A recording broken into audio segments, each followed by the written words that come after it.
I always wanted to be a park ranger, for as long as I can remember. Being out in nature, hiking, camping, and fishing, that was pretty much all I wanted to do as a kid. Once I realized that profession existed, it was my only career pursuit, and I trained for it like an astronaut going to outer space. Reading up on all the necessary qualifications, I learned that it was a pretty daunting undertaking in a lot of ways. To be a park ranger, you need to be an expert outdoorsman. You need to be physically strong and have good endurance. You need to be confident with firearms if you're working in an area with bears and cougars. And you need to have first aid training and a range of other certifications. But those hurdles didn't stop me. They inspired me. Throughout my late teens and early 20s, I had a cork board on my bedroom wall with every park ranger requirement listed on it, flanked by photos of my favorite national parks. And I checked the qualifications off one by one, celebrating as I achieved them. Living at home with my parents, I saved up every penny I earned, with a goal of going to school for conservation enforcement, one of several programs geared toward people in my aspiring line of work. Eventually, I got my diploma from a nearby community college, which was about all that I could afford. It took a while, and I worked a lot of shitty odd jobs, but eventually I was hired full-time by the Forestry Service as a fire lookout. This was after at least 30 rejected applications. By that point, the recruiters probably knew my resume off by heart, without even reading it. I was thrilled, and I accepted the job with a cry of joy over the phone, to which my boss laughed and said he was looking forward to meeting me. Throughout my on-the-job training, I picked things up quickly, and my supervisor, named Ross, said I was a natural. It wasn't long before he was sending me out alone to clear brush or do simple things, despite the fact that he was supposed to be shadowing me all the time. He said he trusted me, and that it took a lot to gain his trust. On my last day of training at Fire Tower 14, we were sitting in the cabin playing chess, when Ross noticed something in the distance, a bit of smoke rising up out of the trees. It was just a wisp of white smoke, indicative of a campfire. "Well, we should go check that out," Ross said, handing the binoculars to me and pointing. I saw it immediately and nodded, thinking it'd be nice to get out and do something different. The routine of clearing brush and taking out the trash, reading books and playing board games and cards was getting monotonous. It was late afternoon, and there were still several hours of sunlight left. I grabbed my backpack and my rifle, filled my canteen with water, and was about to set out when Ross muttered something over my shoulder. "Son of a bitch," he said, a little louder this time. It wasn't like him to curse, and I was a little surprised to hear him do it. Ross reminded me of a Boy Scout in a man's body. His enthusiasm for the job was infectious, and he was almost always in a good mood. "What?" I asked, walking over to join him. "Another one. Nobody bothers to get a camping permit these days anymore." He pointed at another fire burning in the distance, this one a little closer. Normally, we wouldn't go out to bother campers, but these were not registered camping sites, and people like that often didn't bother to clean up after themselves, and sometimes got injured out in the woods since they weren't prepared. Most people who care enough to go camping properly will actually acquire a camping permit. They know it isn't worth the risk of being fined. These people clearly didn't care. "You know what?" Ross said, looking at me. "This is actually perfect. It's your last day of training, which means next time something like this happens, you'll be on your own. Nobody around for miles. So let's split up the two offenders and we'll each take one. I'll be in radio contact with you the whole time. They look like they're only a couple miles away from each other. How's that sound?" Despite the fact that I'd been eager for the job my entire life, Now that I was faced with the prospect of doing it alone, I was a little nervous. But I nodded my head, agreeing with his plan. "All right, let's do it," I said. "Just like we practiced," he told me, as we began to climb down the stairs from the tower. "Don't get into any confrontations. If they want to get into an argument, you walk away and you call me for backup. Otherwise, just give them the citation and move on. Tell them to find a new campsite, or we'll be back to confiscate their gear. You know, the usual routine." The two of us took the Jeep, which was parked at the base of the tower, and drove down the dirt trail until we saw the first vehicle pulled over at the side of the road. It was empty, with no one inside. "All right, you take this one. Radio me once you make contact. Remember, don't take any unnecessary risks.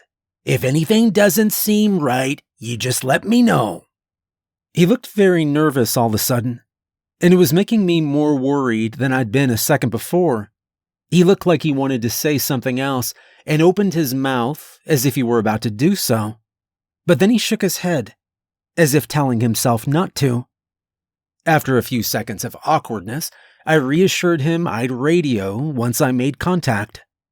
He told me to get going and stay safe, driving off once I'd shut the passenger door of the Jeep. And I was left alone, surrounded by wilderness. Taking a deep breath and letting it out, I began to march into the trees, towards the smell of campfire smoke in the distance.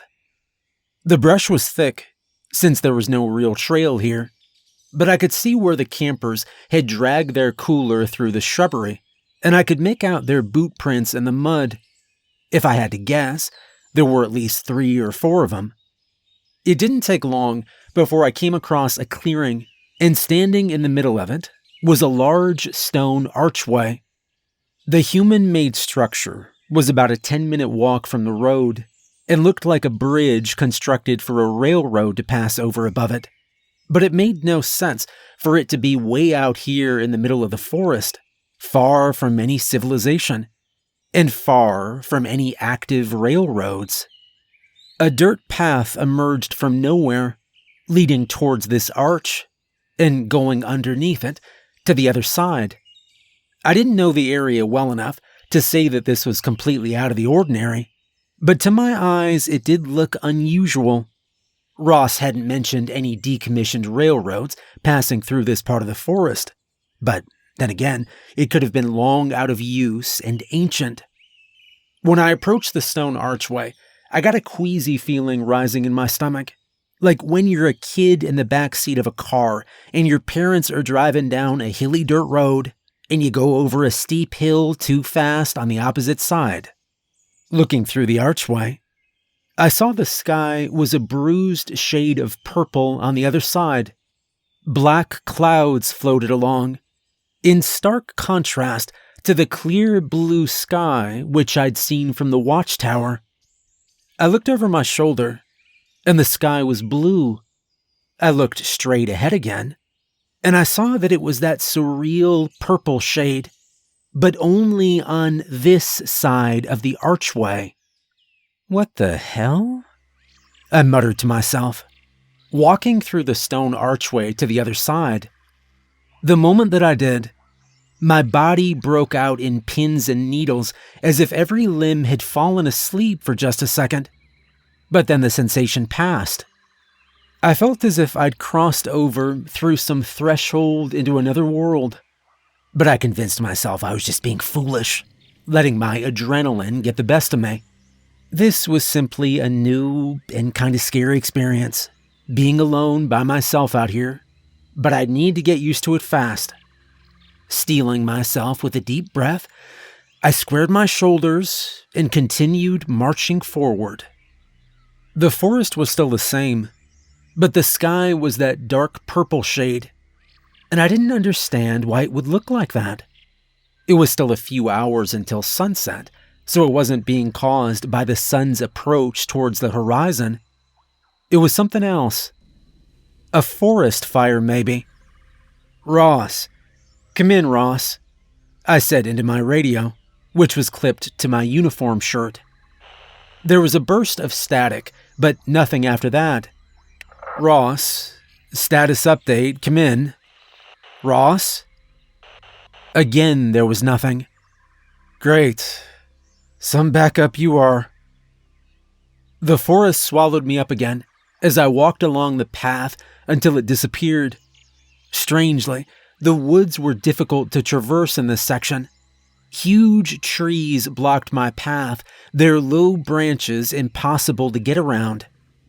I'd completely lost the camper's trail, and I was starting to worry I'd lost my bearings altogether, so I pulled out my compass to regain my trajectory.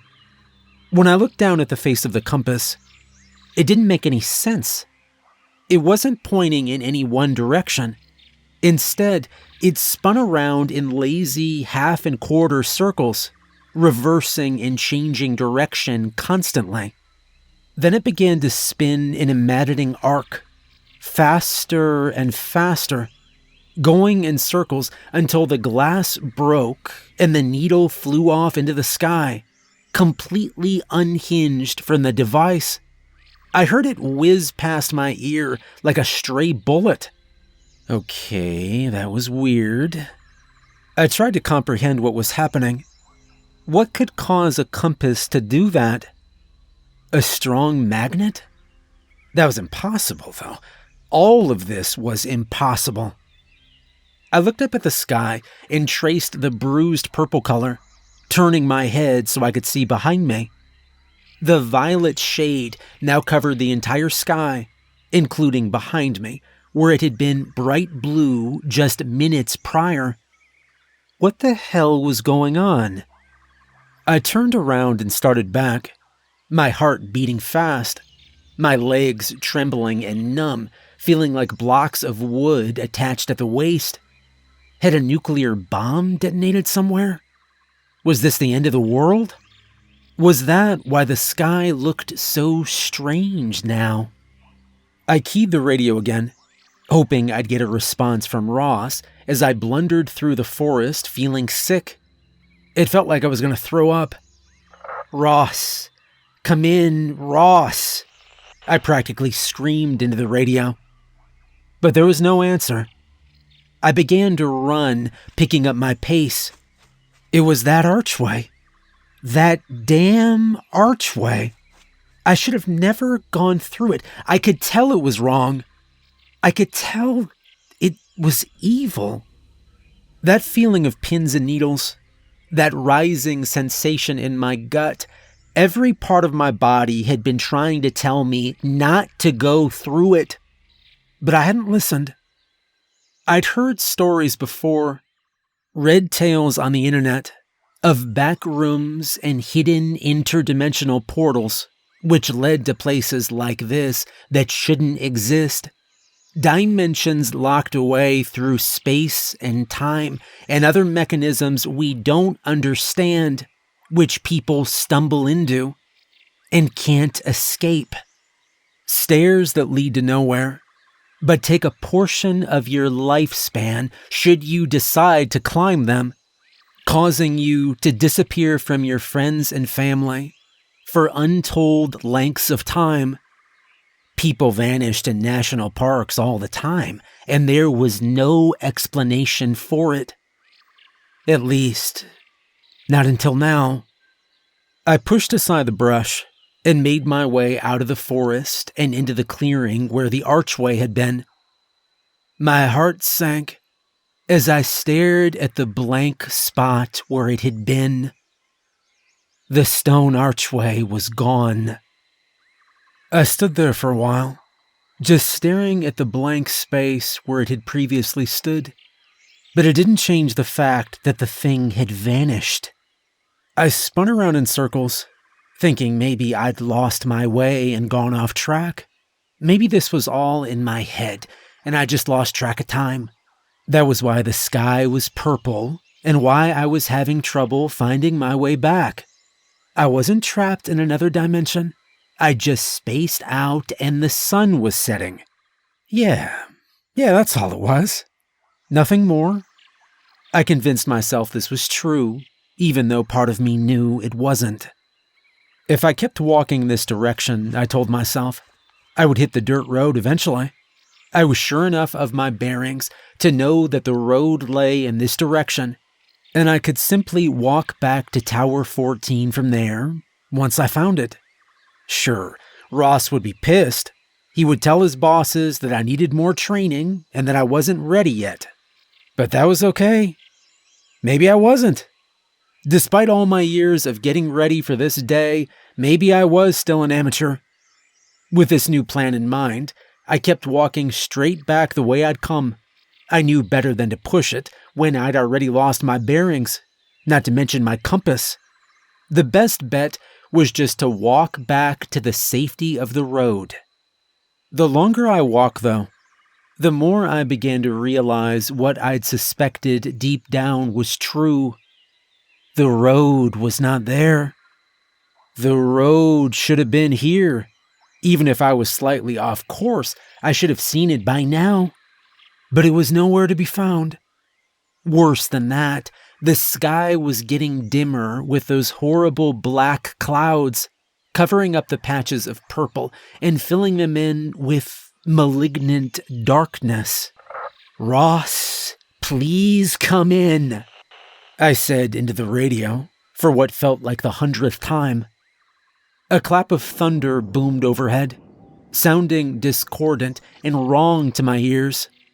It was a bad imitation of thunder. It warbled and shook the ground, the reverberations lasting far too long afterwards. That was what did it. The sound of that alien thunder brought me over the edge of certainty, and I knew for sure in that moment what I'd suspected all along. This wasn't the national park. This wasn't even Earth anymore. At least not my Earth. I truly had slipped into another dimension through that archway. Despite how mad it all sounded, I was on the other side of some multi-dimensional gateway. And not only that, but now the gateway was gone. I was trapped here. Turning around, I decided I needed to go back to the place where I'd found it. Even if it was gone now, it would have to return eventually. That was my only hope. I couldn't stay in this place. I didn't belong here. And who knew what creatures might lurk in a forest like this after dark? Even in our world, there are wolves, coyotes, mountain lions, and bears. I shuddered to think what version of predator might live unchecked in this universe, without people around to keep their numbers down. As if the forest had read my mind, I heard a rustling sound to my right.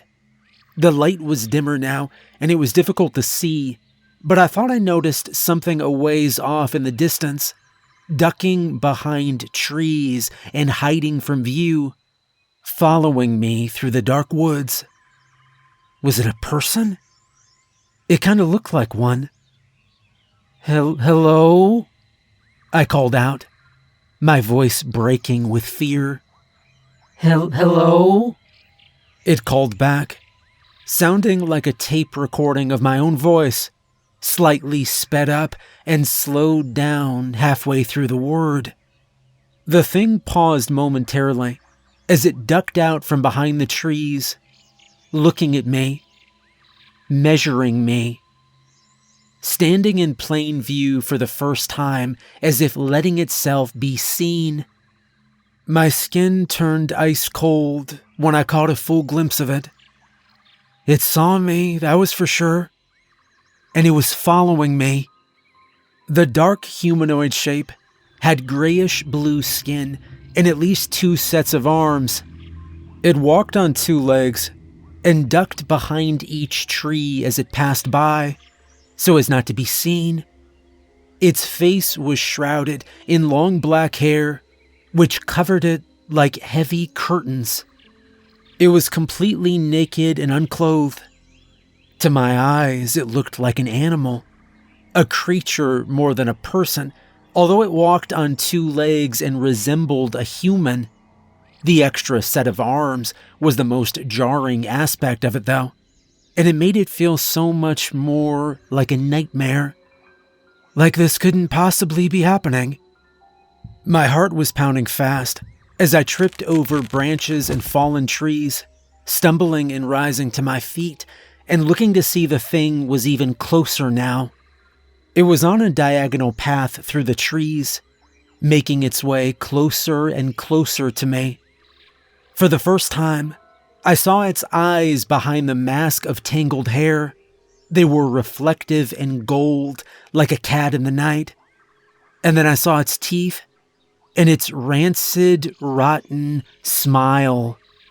It rubbed its 4 hands together in a ball of moving flesh and fingers, like an excited old man about to eat his favorite meal. The creature knew I was scared, and it was enjoying itself, enjoying the hunt. Another twig snapped underfoot, and at first I thought it was my own foot which had done it, since the sound was so close. But then I realized it was only a few feet away, which meant I spun around just in time to see a face appear in front of me. At first, I thought it was another one of those things, and I almost took a wild swing at it. But then I saw the face was human. It was a man wearing a park ranger uniform. His hair was shoulder length and greasy, and he had a long beard which was untrimmed and scraggly. "Get behind me," he yelled suddenly, and I did as he asked instinctively, hearing the sound of movement coming toward us through the brush from where the creature had been. The sound of the rifle was deafening. My ears were still ringing when he fired again a few moments later. "That's my last bullet," he said, grabbing my arm and pulling me to my feet. "I hope you brought some ammunition with you. Those things don't like to die." Noises could be heard behind us, and I realized that the creature was still in pursuit, despite 2 well-placed rifle rounds. I was compelled to follow the strange man as he raced ahead of me, looking back at me occasionally to see if I was still trailing him. I didn't have time to ask questions. I didn't have time to think about the fact that the archway was getting further and further away with each step. All I could do was run, and soon the sounds of more racing footsteps joined the first creature. There were several of them, and they were all hungry, moving in a pack like humanoid wolves. I only hoped this man knew where he was going, and that he had a plan to survive.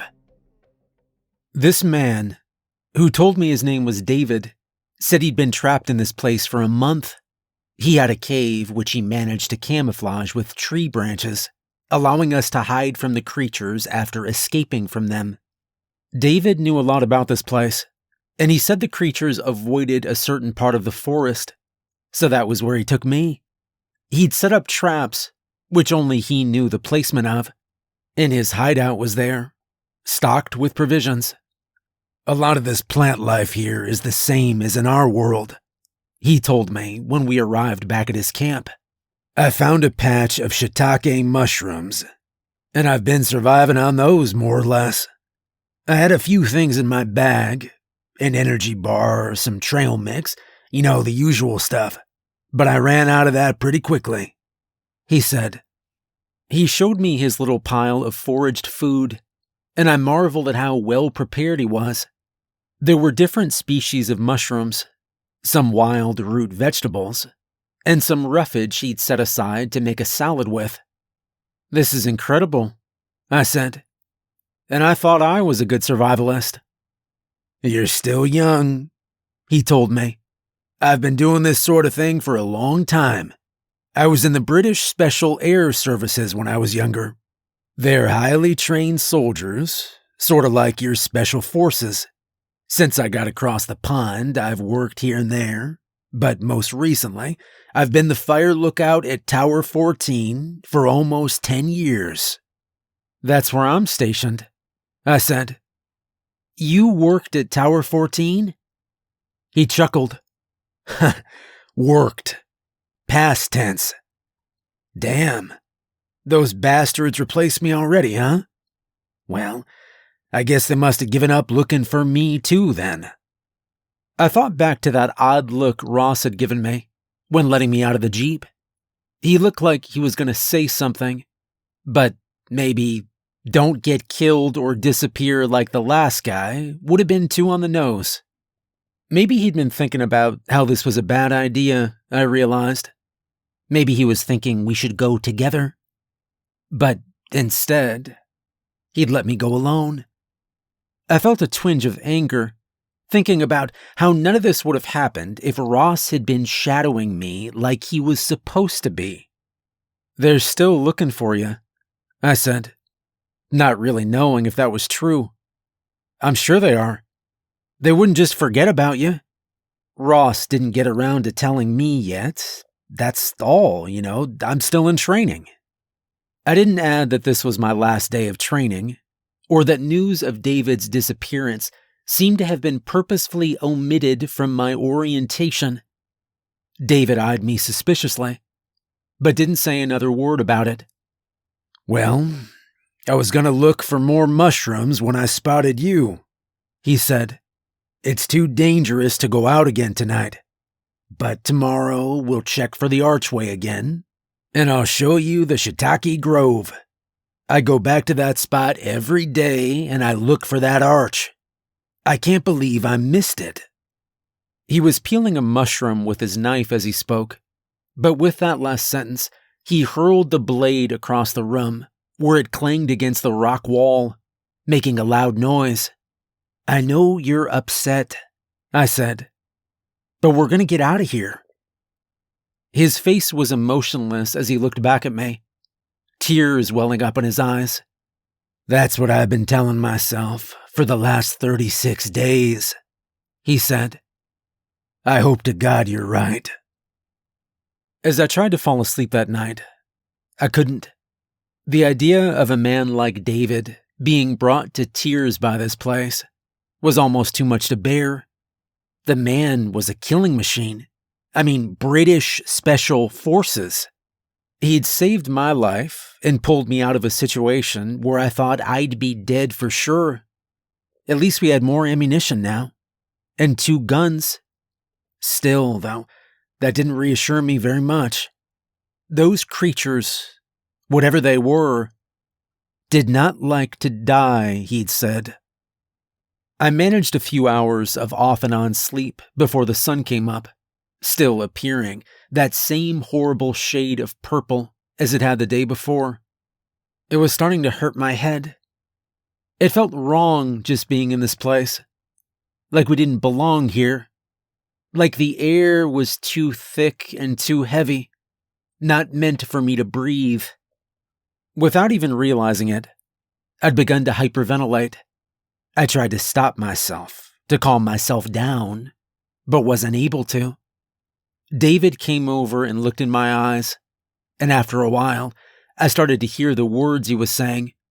The cave was still beginning to turn darker all around me, and I could feel myself losing consciousness. But I managed to listen to him. Breathe deep, he said. Slow it down. You're okay. I've lived here this long. The air is breathable.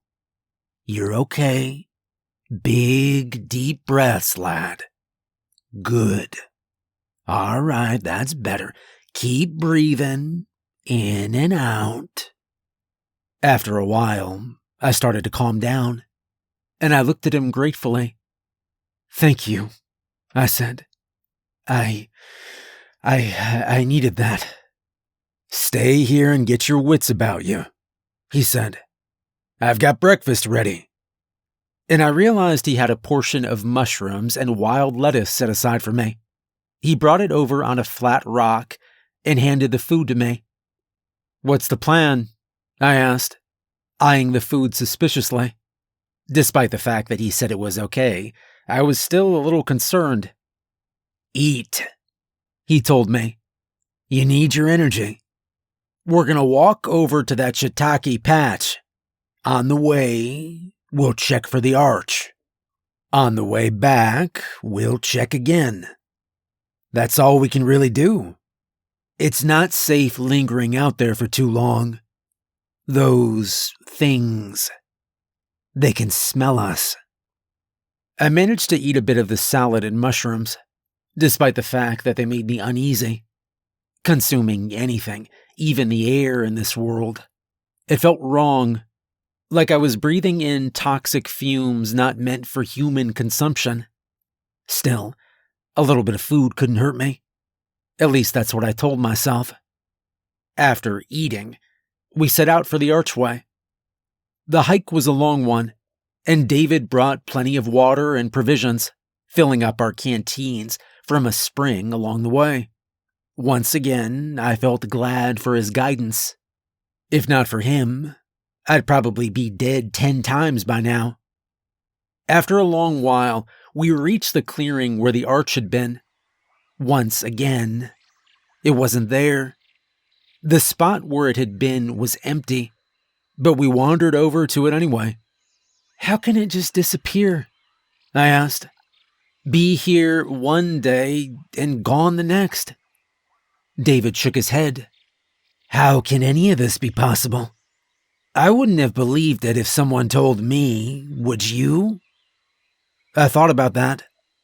No, probably not, I said. I think they were crazy. They're high, or maybe both. And yet here we are, defying all rational common sense. There wasn't much more to say, so we continued walking.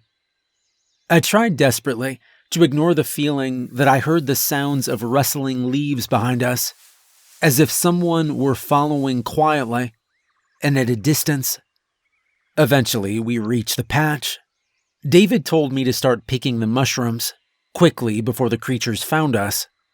He said they were smart, and they would send out scouts. So once they knew where we were, more would be gathered together, and they would come back to hunt us like pack animals. The worst part was, they knew this was a favorite spot of his, so they would be ready for him. After a few short minutes of gathering mushrooms, David told me to wrap up. All right, let's go, he said. There's no more time. Despite my fear, I couldn't believe what he was saying. We just got started. It'd been such a long hike, and this small amount of mushrooms would barely sustain us for a day. Come on, David. Just a few more minutes, I said. I said, let's go, he hissed at me, his face morphing into rage. I almost didn't recognize him. His color changed, going red, almost purple. And there was something else strange, too. His chest seemed to spasm when he was angry. The fabric puffed in and out in a very odd way, like he was breathing too fast.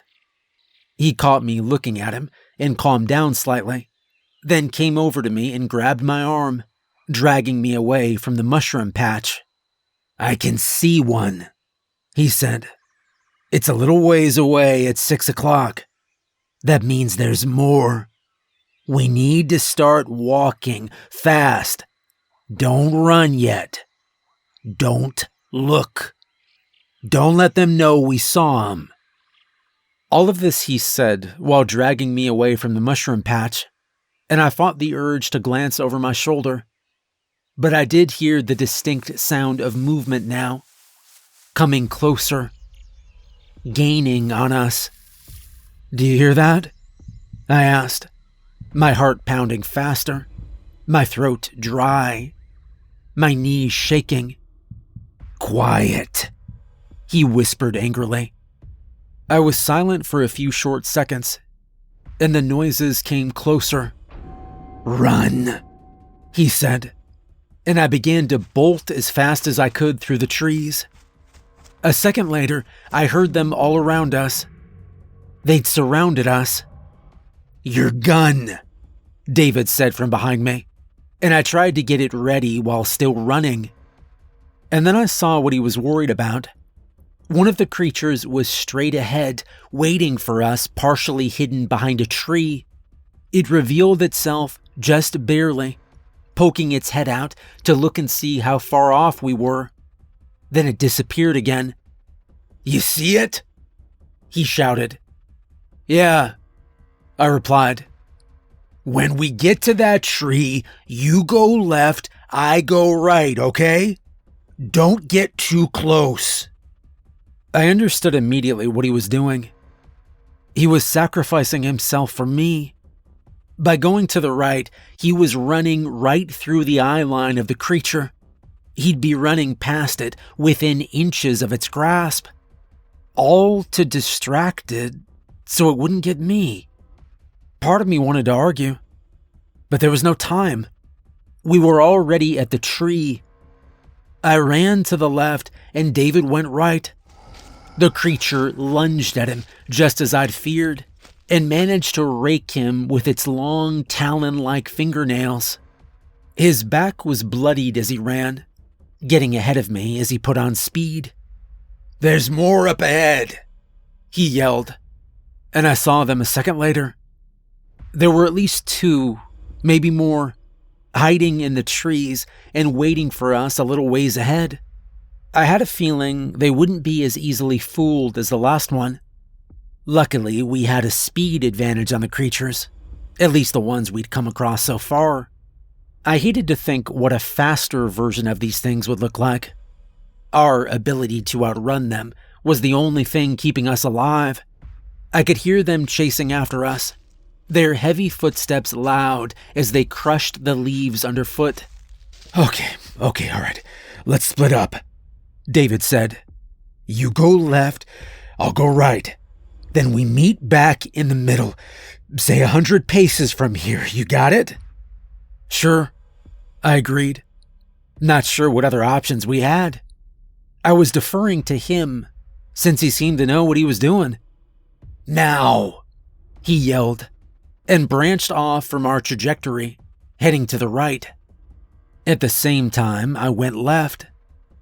The creatures took a moment to respond, but once they saw what we were doing, they left their hiding spot where they were waiting to ambush us.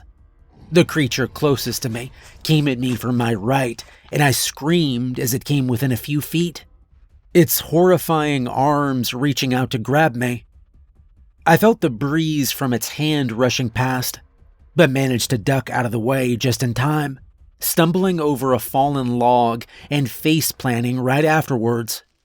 The thing crawled after me, and I felt it grab my ankle, pulling me towards it as I screamed.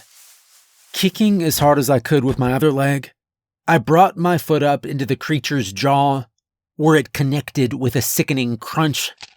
It howled a cry of hurt anger as its grip loosened on my ankle for a second.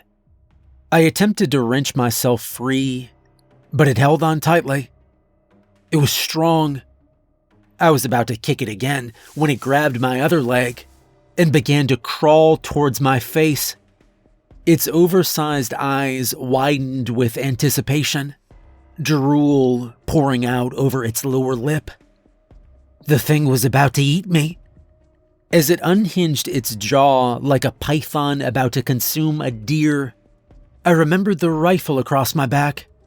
The rifle was caught underneath my body weight.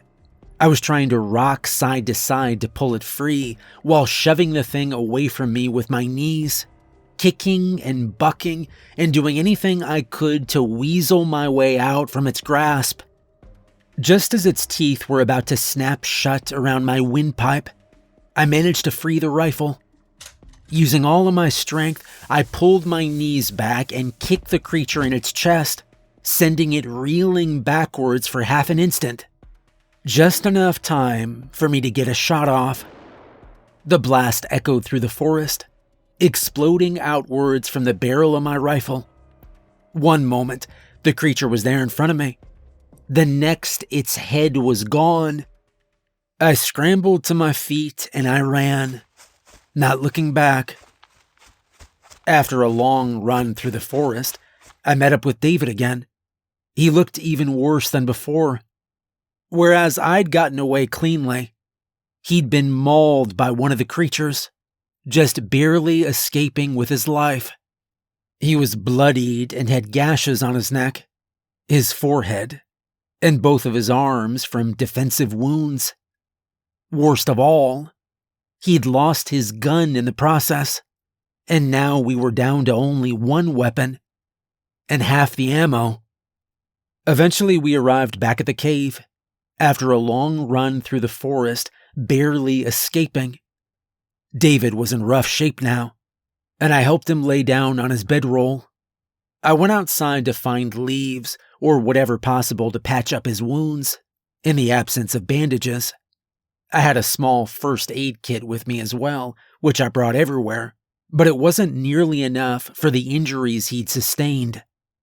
I cleaned his wounds and packed the worst of them with gauze, then wrapped them with long leaves from the forest.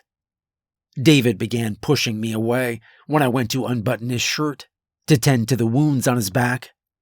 I told him to calm down, but he wouldn't stop resisting me. Eventually, I relented, and I told him to deal with the cuts himself. They wouldn't heal properly if he didn't do something about them. But he just closed his eyes and drifted off to sleep, the blood running from his wounds leaking out onto the rock floor of the cavern. For the second night in a row, I couldn't sleep.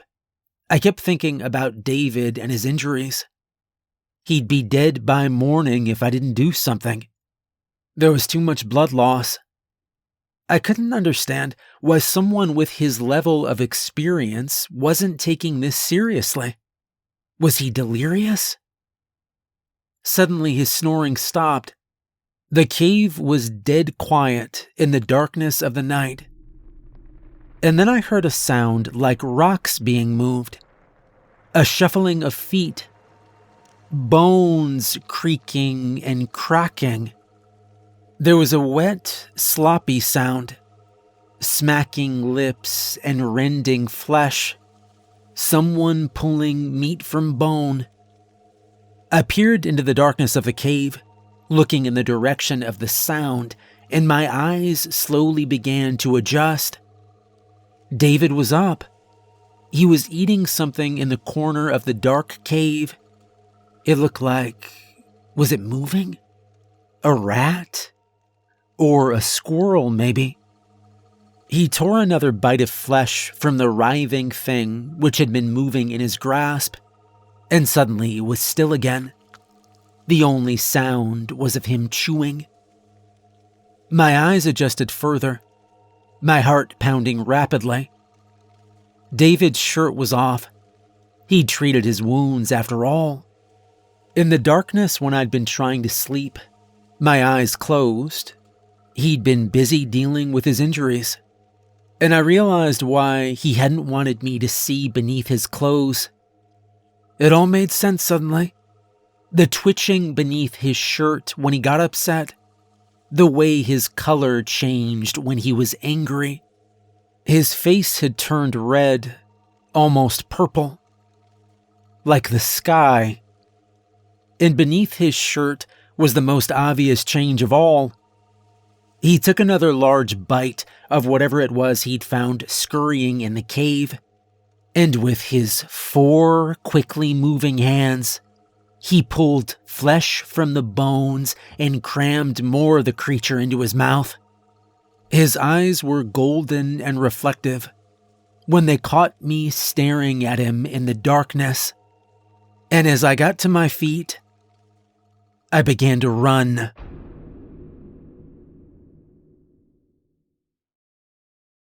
I stumbled out of the cave, terrified.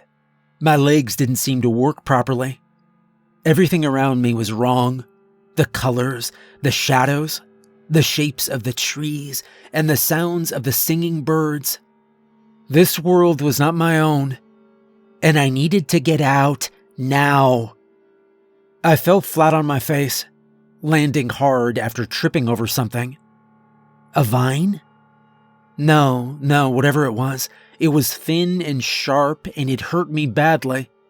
Whatever it was had cut across my shins. and I felt the warmth of blood trickling from my skin. The traps! I'd forgotten all about the traps David had set all throughout this part of the forest. "Come back," I heard David over my shoulder. "It's not safe. You have to come back." But I didn't listen. I scrambled back to my feet and I began to run. My only thought was to get to the archway, the place where I'd entered this world. David's voice could be heard receding into the distance behind me. I shuddered, thinking about how I'd seen him in the darkness of the cave, eating something. Not only that, but his arms.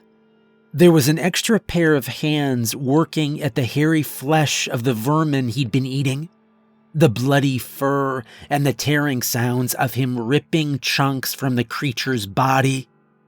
At first, I thought maybe he was lying to me from the beginning, and that he was from this place all along. Maybe he was born here, and he was trying to keep me trapped in this place. But the more I considered it, the more I realized that idea didn't sit right with me.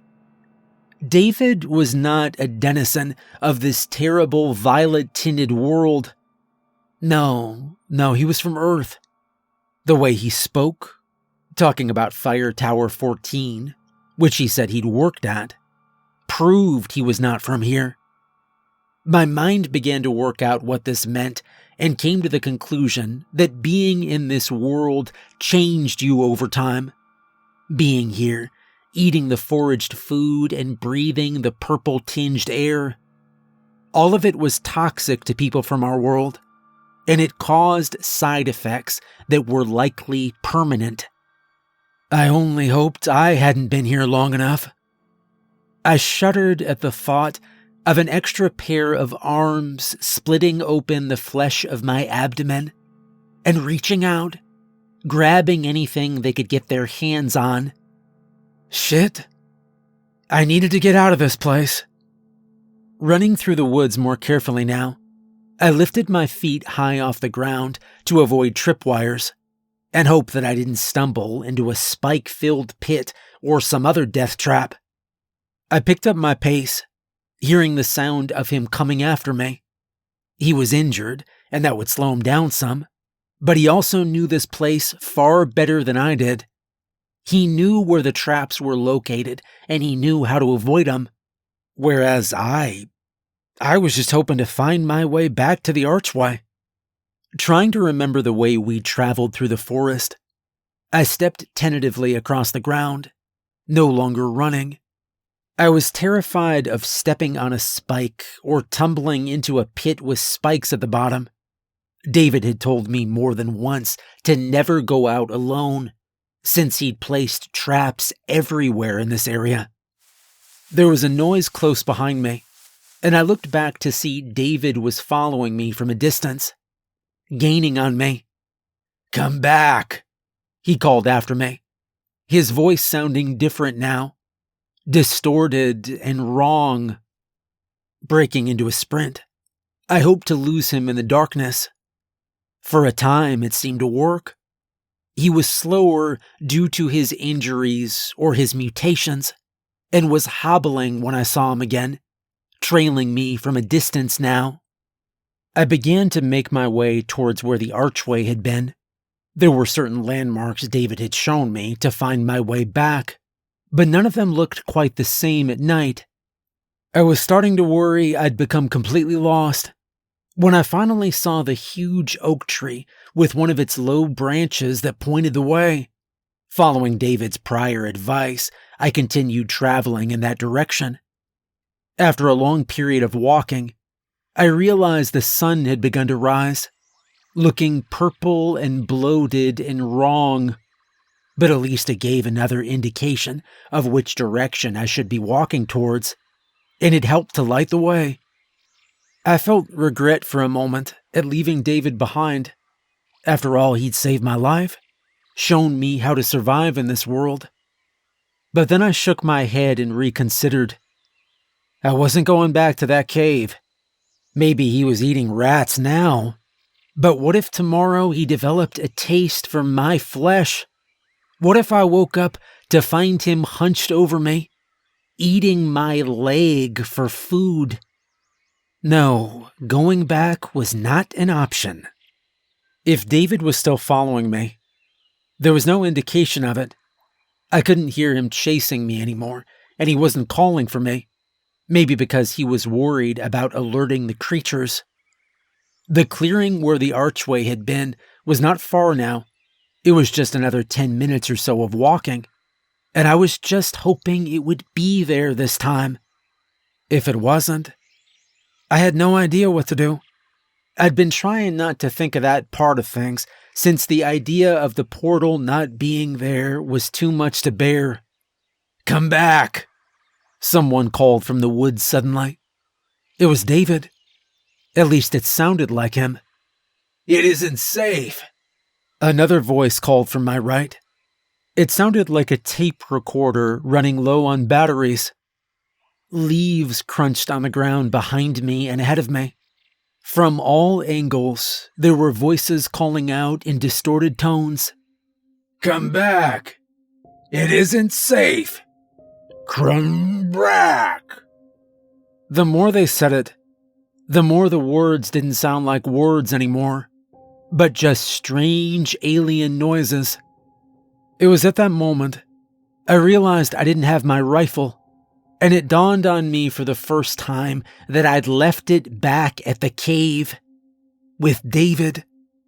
And as that thought went through my mind, the trees and shrubs all around me began to rustle and sway, moving aside to reveal the gray four-armed figures who'd been lying in wait. "If they know you like a particular spot, they'll start to wait for you there," David had told me. "They're adept hunters, and they know exactly how to ambush someone. Trust me, I've seen it myself."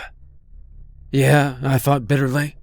He'd seen it firsthand with a rat in the cave, as he was turning into one of them and becoming a pretty good hunter himself. The pack of creatures closed in on me, and I sucked in a terrified breath. It was hopeless. Or so I thought. The blast of the rifle was deafening, and I winced at the sound of it, as it took the head of the creature closest to me, which was about to grab hold of me. "Run," David said from the trees, and this time I could tell very clearly that it was him. But at the same time, he looked different. He'd left his shirt back at the cave, and the extra pair of arms on his abdomen were plainly visible now, and I could see they were holding the rifle. With 4 hands rapidly moving, David reloaded the gun in a fraction of the time, then had the sights up to his eye again and was ready to fire. I did as he asked, trying to pry my eyes away from the horrifying image of what was happening. The creatures were abandoning me to go after him, and I saw them stomping through the brush towards him as he fired the gun again, taking off the top of one of their heads in a bloody spray. A chunk of gray brain matter landed on my cheek, and I brushed it off in disgust. Getting to my feet, I began to run, but one of the creatures stopped me. The one David had just shot was still alive somehow, and grabbing onto my leg, digging its talon-like claws into the flesh of my ankle, gritting its teeth and staring at me with a brainless, evil hunger. I screamed and howled in pain, turning around and using my other foot to stomp on the thing's face. As it spit out broken teeth, it smiled at me, squeezing and digging its nails in deeper until I could feel blood pouring out. "Come back," it croaked. I stepped on the thing's arm, wrenching my leg free from its grip. It was like the thing felt no pain at all. Trying not to think about that, I turned away and began to run, limping on my one injured leg, ignoring the pain as I broke into a sprint. And just as I got out of sight from David, I heard him cry out in anguish. His screams cut short as one of the creatures began to chew on his windpipe, and all that could be heard after that was a hushed gurgling sound far back in the distance as he drowned on his own blood. Somehow I knew, without even seeing it happen, David was dead. But I had no time to mourn for him. I rushed through the trees, trying to ignore the pain in my leg, hoping with every fiber of my being that the archway would be there. I spoke the words in my mind out loud over and over again, like a mantra, as the clearing came closer and drew into focus. Please be there. And when I came out from the trees and into the clearing, I almost couldn't believe my eyes. Was this a dream? No. It was there. It was actually there. The archway was back. And just in the nick of time. Without a moment's hesitation, I ran through it, terrified it would disappear before I could. I realized immediately what I'd been missing, as the blue sky above could be seen through the trees, and I noticed I was truly warm for the first time in days, as if I'd been walking in shadow and only now was stepping out into the sun. As I began to walk back towards the road, I took a nervous look back over my shoulder at the archway, and I froze when I saw the disturbing sight behind me was still there. I could see the purple sky on the other side, and that could mean only one thing. The portal was still open. Terrified of what that implied, I shuddered and continued walking, looking back every so often for creatures and hoping that the archway would disappear. But it didn't.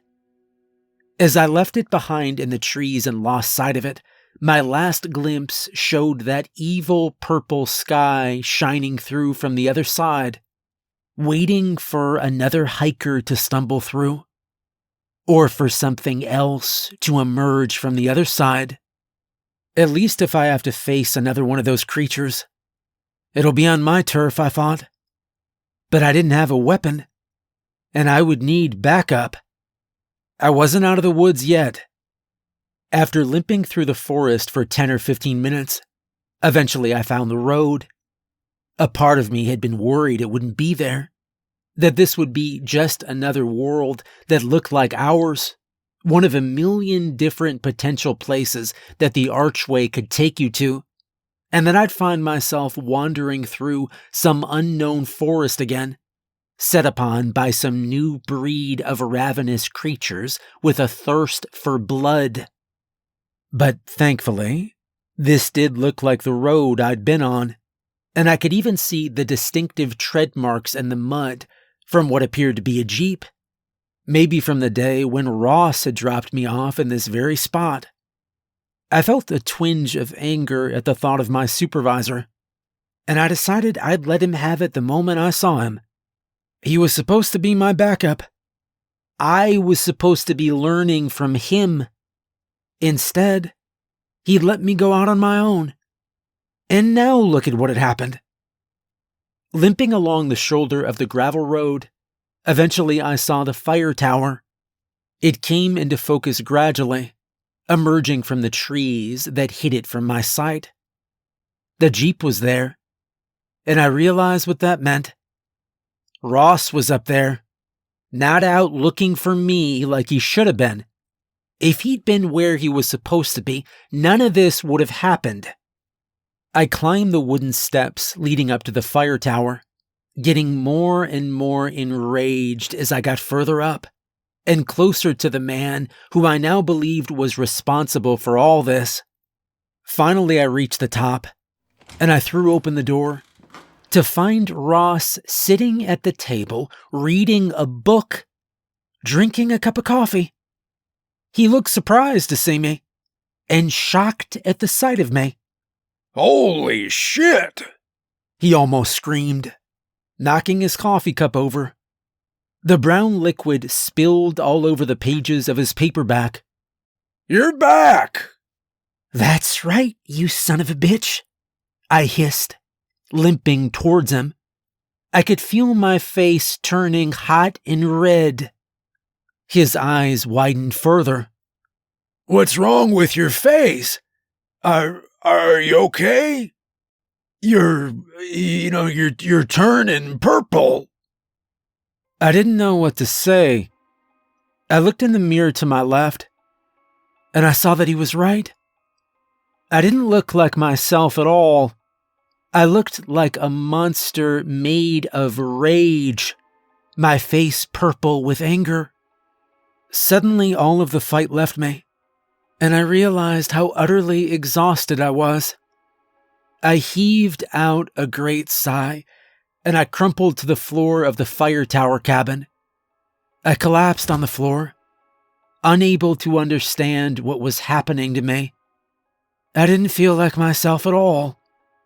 And as I did that, I felt something writhing beneath me, a squirming feeling in my abdomen, like fingers reaching out from inside, trying to poke and tear their way through the skin of my belly. I screamed, pulling up my shirt and clutching my abdomen, feeling the skin for a bulging pair of hands or a face, picturing the movie Alien. But there was nothing, no indication of anything growing or mutating inside of me, except the slight tingling there, like fingers gently brushing up against my skin from the inside, tickling me very lightly. "No," I said aloud, still clutching myself tightly. "Dude, what the hell happened to you? You've been gone for 2 days, and now you come back screaming and grabbing at yourself. Your face just went as purple as an eggplant, like you had an anaphylactic shock for a few seconds, and now it's back to normal again. Tell me, please, because I am genuinely very concerned. What the hell happened to you out there?" I took a few seconds before answering. I honestly didn't know what to say, until the words began spilling out of me. The same thing that happened to David. That's what happened to me. There was a delayed reaction, as it took several seconds for him to register the name. But then his jaw dropped. "Ow, where'd you hear that name? How do you know about David?" "I met him," I said, and I was about to continue when I heard a sound from beneath the fire tower. It sounded like it was coming up the stairs. I shot up to my feet, my eyes darting around the room. "Where's the rifle? You need to get your rifle now." Ross didn't know what to make of any of this, and was about to question me, but then the look on my face seemed to convince him. He ran over to the gun rack on the wall and pulled down his rifle. Checking to make sure it was loaded, he took the safety off. "Is that David?" he asked. I shook my head no. "What the hell did you get us into exactly?" But before I could respond, there was someone at the door. There was a sound of scratching, long nails against the wood scraping it, and there was a distorted gray face at the window, looking in at us. "Come back," it demanded. Ross held the scope up to his eye and got ready to fire at the door. And then the footsteps began to recede, going back down the stairs. "What the hell was that thing?" Ross asked, lowering his gun. I tried to gather my thoughts, trying to figure out how to explain it all. "Those things are deadly," I said, "and they're not from this world. They're smart, and they're almost impossible to kill. Right now, they're retreating, gathering reinforcements, assembling a hunting party. How can you possibly know all this? I led him outside and pointed down at them below. They were going back for more of their own kind, to bring them into our world. As I looked down from the lofty fire tower, I could see them moving quickly into the forest. Some were going back towards the archway, but not all of them. They were planning on staying here, making this their new home. After all, there was an abundant food supply, and no real reason to leave. I tried to sum up what had happened as well as I could in such a short time. It was difficult for him to believe, but the proof had been right in front of him. The monster had been right outside the fire tower, and we'd seen more of them below us. There was no way to fake that. We needed to do something. Fast. Okay. Assuming you and I haven't lost our minds and just hallucinated whatever the hell those things were, I'm going to take your word for all this. So what are we going to do? I considered this for a few long moments. How much gas do we have between the generator and the Jeep? I asked. His eyes went wide after he realized why I was asking. For a while he didn't answer, but then he nodded his head and waved for me to follow him. Enough, he said, as I followed him down the stairs. There's enough. You might have heard about the wildfire on the news. It was a big one. There was speculation it was caused by hikers or careless campers, but the real reason why the blaze started was never truly discovered. No one would have guessed it was set by two rogue park rangers, and fire lookouts no less. The forest fire spread and took out a lot of homes, but everyone who lived in the area made it out alive. Thankfully, no one died. I don't know how I would have lived with myself if they had. I was fired from the park ranger service after what happened, as was Ross. With all the news coverage and social media outrage, someone had to be blamed for what happened. And we were the most viable scapegoats, especially since we'd been seen fleeing the area long before the blaze was ever reported. Our excuse was that the fire started near the road, and we'd been down by the Jeep when we noticed it. Believing our lives were in danger, we'd fled from the area before being able to radio in to report the wildfire. Unfortunately, there's no real way of knowing if we killed those things, or if we destroyed the archway. Maybe it can't be destroyed. Maybe those things can't be killed. It's been years since all this happened. I'm terrified of the forest these days. I stay out of the woods and away from nature entirely. I live in a big city, far away from all that business. I work in a high-rise, and I live in an apartment building. And when people ask me if I want to go camping, I say, hell no. People tell me I'm strange. They talk about me behind my back. One thing that people find peculiar about me is that I never go swimming. I never take my shirt off, and I don't date or try to find a girlfriend, despite people always trying to set me up.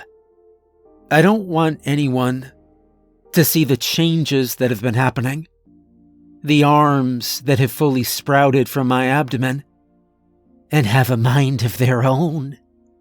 I try to tie them down, to strap them down with duct tape so they can't move, but they always manage to free themselves. They're very crafty in that way, and they brought with them an unusual appetite. I found myself craving the most disturbing things. Things that crawl and skitter in the subways and in the sewers. Things I have to chase and kill and rip flesh from bones with my bare teeth. It scares me to think about what I'm becoming, and part of me will always be terrified. A voice in my mind screaming that this is wrong, and I need to get help. But another part of me is getting used to it. A primordial, alien part of me is starting to very much enjoy the hunt.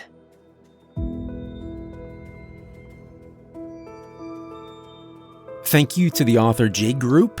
Make sure to check out his YouTube channel. He puts out new stories every day. If you'd like to support me, check out my Patreon. There are links to both in the description.